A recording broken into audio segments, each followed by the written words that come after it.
Alright, so this is my anthropology podcast. How many times have we done this? This is like the fifth time we recorded this. Yeah. About that, yeah. Mm-hmm. This is a supercut version. Instead of director's cut, Yeah. I like to call it, Mm-hmm. which is probably going to be over an hour long. Mm-hmm. This one should hopefully be 10 to 15 minutes. Yeah. This is Dylan. He goes to NJIT. He's kind of just here, so I have like someone to like kind of bounce off of, talk to. He's kind of like I'm just teaching him it. Yeah. He totally doesn't know the material by now. Unfamiliar at this time. I really hope so. Never heard it before. All right. So my podcast is about Edmund Kemper. He was a serial killer during the 70s who went by the co-ed killer. He had a horrific childhood growing up. He was commonly abused, mistreated. By like the age of 9 is when his parents would start like their abuse towards him, and by the age of 10 his parents would be divorced and he would be forced to live amongst the two, causing them just a great deal of stress onto Ed, which can be led into an argument of nature versus nurture by the way he was brought up.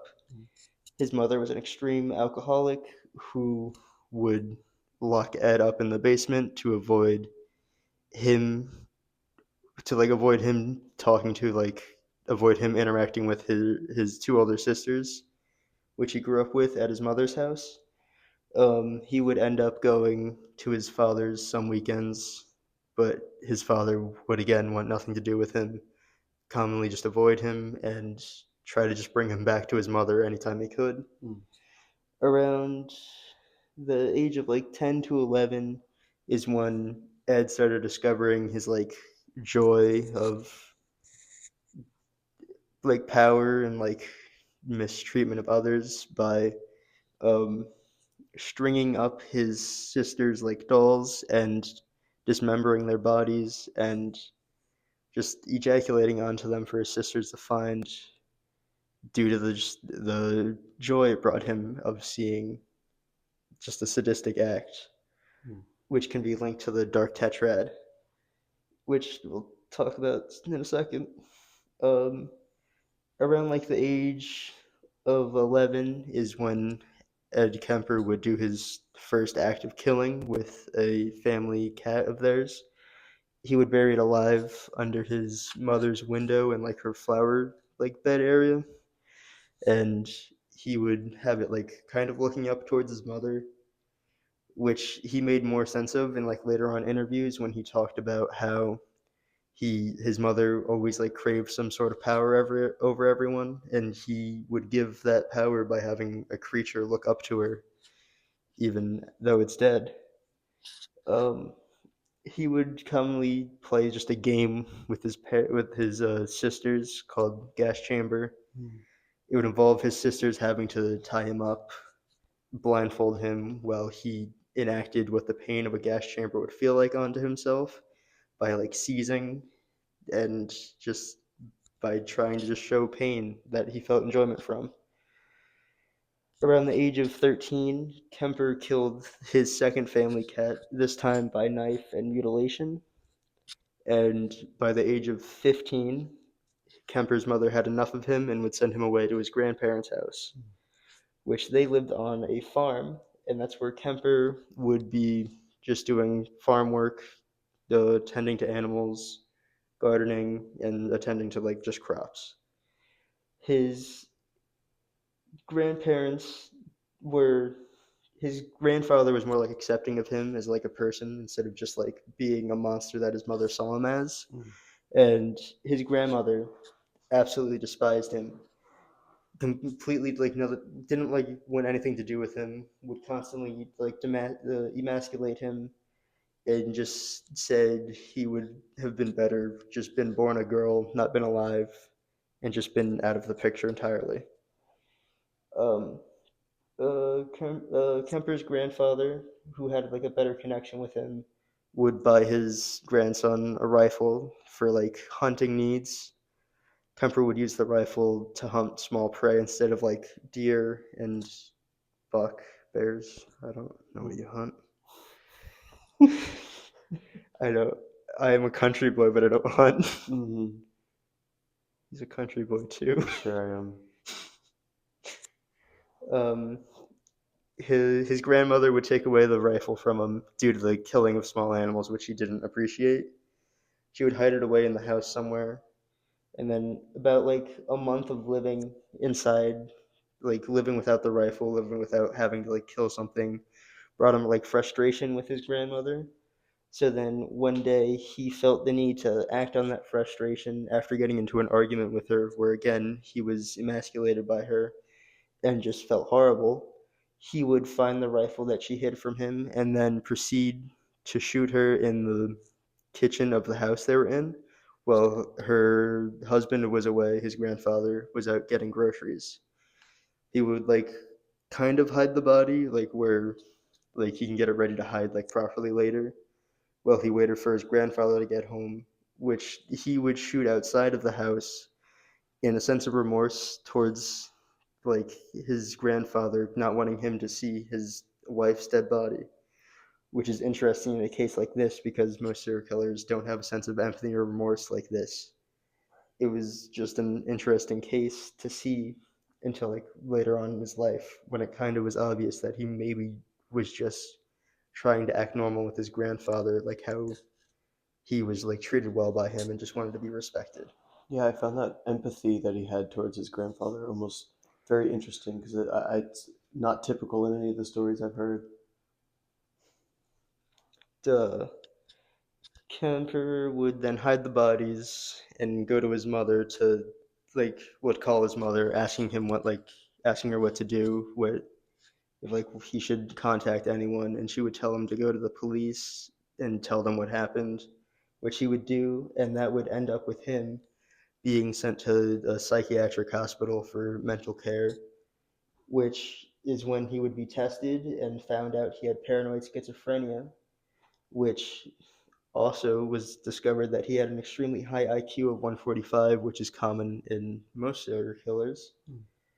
He would stay in this hospital till he turned 21 years old and would be released against against his therapist's advice. At 21 years old, he was released to his mother in her home in Santa Cruz, California, against again doctor's orders. The therapist believed he should have stayed in psychiatric care and also that he should have not been released to his mother, who was the cause for most of his issues growing up. The time he was released was the year 1969. Kemper would attend community college part-time and bounce in between jobs to like help afford his apartment and help afford like college cost. But then by 1971, after bouncing in between jobs and getting some kind of like proper education, he would get a permanent job with the Department of Transportation. But Kemper's big dream at the time was wanting to be a police officer, but due to him being 6'9" and 300 pounds, he was denied permission to join solely because he wouldn't fit uniforms, and it was they said due to his weight he may slow the speed of a cop car down, which Nothing about kind the mental illness or anything like yeah, that. you Okay. can paranoia, you can live with it. Um, Even though he was denied permission, he kept an active like friendship going with the officers involved, causing him to like show off how like of a charming person he is, what kind of like personality he had, or like a personality he could fake to get along with other people. Well, like creating all these bonds with people, the police officers felt just inclined to just kind of help him when he asked for help. And by asking for help, he asked for handcuffs, a police training badge used by officers in training, which is very identical to a real badge due to it being the 70s and there not being many defense protocols there. Yeah. He was even allowed to just handle their handguns whenever he came by and asked. He learned how to shoot through them and kind of just all that. Right. Um, Still in 1971, he won a settlement of $15,000 after getting hit by a car well on his shift at the the Department of Transportation. He would use this money to buy a retired cop car, which had just the same look, but just didn't have any of the main like functioning features because they were all like turned off. Hmm. This would give him a kind of boost of confidence when it came to his killing spree, which he started in 1972. He would only go after hitchhikers, and there were only co-eds, young girls who he just found attractive, as he wasn't very well in like the dating scene with people. Yeah. Because one of his things was that he loved a dead body more than a living girl. In 1972, he would kidnap two Fresno State students, Mary Ann Panisse and Anita Luchessa. Kemper would strangle and kill these two girls before bringing them back to his apartment, in which he would dismember them by cutting off their hands and heads. He would then engage with sexual acts in the bodies. Then, after relieving himself using the bodies, he would relieve himself again using their heads, which became a common courtesy to him. By August 15th, oh my god, again. You want money? Wait, got it back on. Okay. This would become a common MO with Kemper, and by August 15th, they found Pace's head with Lelouch's body was actually never found until Kemper came back around later and told them where like all the body parts were. Uh, After that, he would continue killing for just a few months.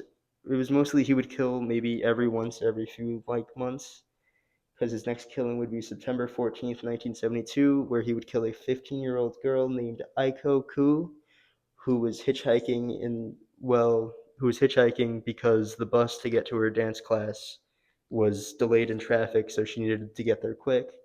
So she just used hitchhiking as a way to like keep moving. But she ended up getting picked up by Ed Kemper, who would pick her up, strangle her, and do the same acts of sexual pleasure onto her, and again with dismembering the head and using that too. Kemper was just that was his common MO. He would then, after that, only about a month or so later, he would pick up Cindy Shaw, who was hitchhiking, but this time he did change up his kill a little differently. He added more. He used a gun instead of his like normal way of just strangulation and mutilation, because he also became a little more bold in this one, and instead of going right to his apartment, he went to his mother's house, and hid the body there. Kemper would then, a few days later, come pick up the body, dismember it, and continue his sexual arousal with the bodies. Then also, he would then cut up the body into smaller pieces, dump it into the ocean using like cling wrap to keep it kind of preserved. But the body parts would be found a few days later on the shore. Kemper would kill two more girls also a month later after this at a community college that his mother worked at, and by getting a parking pass there, he was able to stalk like what his next victim would be. He found two girls named Rosalind Thrope and Alice Liu. He would then become a little more brave and confident in his killing and become more open by killing them in the parking lot of that community college. Then with them in the back seat, he would just drive away, talk to the guard at like the entrance of the parking deck, and just completely acted normal and didn't act like anything was happening, showing he's just was a charming man who can get by with just his words, and that he's able to like hide a darker personality inside of him. Wow. Then in April of 1973, the Good Friday of that year, where he would commit his last two murders. The first being his mother, who he would kill after getting into a severe argument with her that afternoon. That night, he would kill her with a blow to the back of the head by a hammer. Then he would continue his normal act of dismembering the body, but this time he would dismember the head and put it on a pedestal. And while on a pedestal, he would scream at it for an hour straight to let out all of his frustration and anger. Then after that, he threw darts at the head as like a dartboard to him. And then he would also continue to have the sexual intercourse with the head as a sign of humiliation for her, though.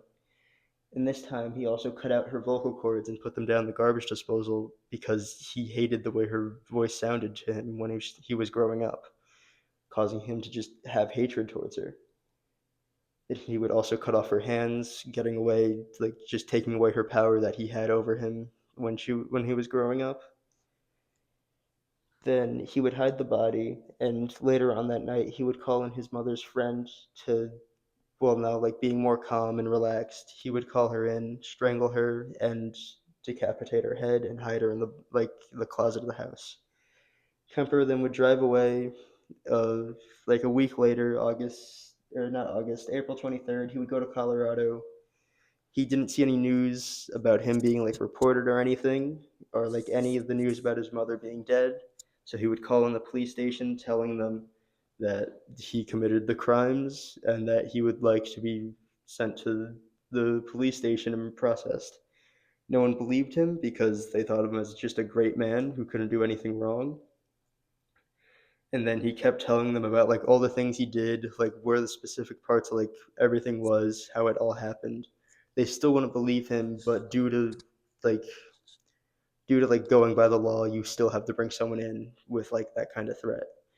It took them to see like physical evidence for them to like start to like, oh, maybe he like did do this after seeing all like the evidence proving he kind of did it. Some still disagreed with what he like that he didn't do it, but he very much did do it and pled guilty to all the crimes, as he would be sent to trial October 1973 and convicted November of the same year. Kemper plead for the death penalty, but would be denied multiple times. Really? But he was giving 8 consecutive life sentences with the option for parole. Really? He did. I believe he's now. Last time he was up for parole, it was July 2024. He's alive? Yes, he is still alive. Oh, jeez. I believe he's up for parole in a few months, I think, again. That's insane. Almost every time he's been denied. But he also kind of just doesn't want to leave prison. Yeah, I mean, he got the recognition he wanted, I guess. Yeah. Wow. Um, he would also get a lot more recognition well in his time in prison, as he would work with the creator of behavioral science in the FBI, John Douglas. Hmm. He has written a book called Mindhunter, which goes over like different interviews he's had with serial killers and like how he came up with the idea of behavioral science, which is the study of how like criminals act, why serial killers do what they do, and like how they can be predicted. Mm. He worked with Kemper for an extremely long time due to how much Kemper loved to talk about his crimes. Right. He would Kemper saw Douglas as a friend to him because he would always show up, they would always talk. Hmm. And Douglas did treat him well. He would buy him food, buy him cigarettes, buy him kind of whatever he wanted, Hmm.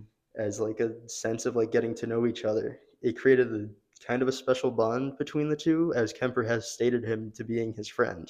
Hmm.